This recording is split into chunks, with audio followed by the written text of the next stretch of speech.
We often pride ourselves on our intuition. We tell ourselves that we are excellent judges of character. We believe we can read the room, spot a lie, or sense when someone has turned against us. We call this gut instinct. But there is a dangerous line between intuition and projection. Often, what we think we see in others is not a reflection of their reality, but a reflection of our own internal state. We do not see the world as it is, we see the world as we are. And when our mind is clouded with suspicion, the whole world begins to look like a conspiracy.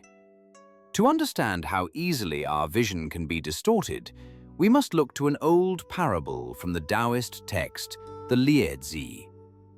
Imagine a small village, nestled in a valley many centuries ago. Life here is simple, and tools are precious. There was a man in this village who possessed a very fine axe. It was not just a piece of metal on a stick. It was well-balanced, sharp, and reliable. It was essential for his livelihood. He took great pride in this tool. One morning, he went to the shed to retrieve it, but the axe was gone. He searched the shed, he searched the yard, he searched the path near his house. It was nowhere to be found. Panic turned quickly to anger. He knew he had not misplaced it. Therefore, it must have been stolen. As he stood in his yard, fuming, he looked over the fence. He saw the neighbor's son walking by. The boy was young, perhaps 12 or 13. The man watched the boy closely. Suddenly, everything became clear. Look at the way the boy walked. It was a furtive, nervous walk. It was the walk of someone who was hiding something. Look at the expression on the boy's face. He looked anxious. He avoided the man's gaze. Surely that was the face of guilt. When the boy spoke to another villager, his voice sounded strange. It was the voice of a thief trying to act normal. For the rest of the day, the man watched the neighbor's son. Every action the boy took confirmed the man's theory. If the boy ran, he was fleeing the scene. If the boy stood still, he was trying not to draw attention. If the boy laughed, it was the laughter of someone who had gotten away with a crime. The man became convinced. He had no hard proof, but his intuition told him everything he needed to know. He began to hate the boy. He planned how he would confront the neighbor. He rehearsed the accusations in his head. The next morning, the man decided to go into the forest to gather some wood, even though he had no axe. He walked to a clearing where he had been working 2 days prior. There, half buried in a pile of dry leaves, was his axe. He stopped. He remembered now. He had set it down to rest and had walked home without it. It had not been stolen. It had been forgotten. The fault was entirely his own. He picked up the axe. It was just as sharp and heavy as before. He walked back to the village, feeling a mixture of relief and shame. As he approached his house, he saw the neighbor's son again. He looked at the boy. The boy was walking down the path. But now, the man saw something different. The boy walked with the carefree bounce of a child. His face was open and innocent. His voice was clear and bright. There was no thief in his movements. There was no guilt in his eyes. The boy had not changed. He was exactly the same boy he had been yesterday. But the man was no longer looking through the lens of a victim. The axe had been found, and with it, the boy's innocence was restored. This story is a stark warning. It shows us how quickly our mind constructs a narrative and then filters all reality to support that narrative. This is what psychologists call confirmation bias, but the Taoists understood it simply as the clouded mind. When you are looking for a thief, you will see thieves everywhere. Bring this mirror into your own life. Think of the last time you felt jealous in a relationship. Your partner does not reply to a text for 3 hours. The axe is missing.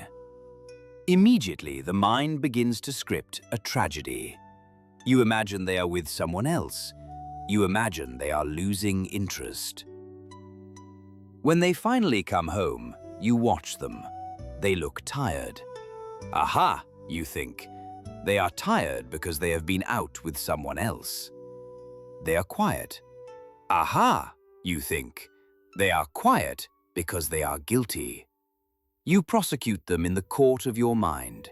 You interpret their silence as violence.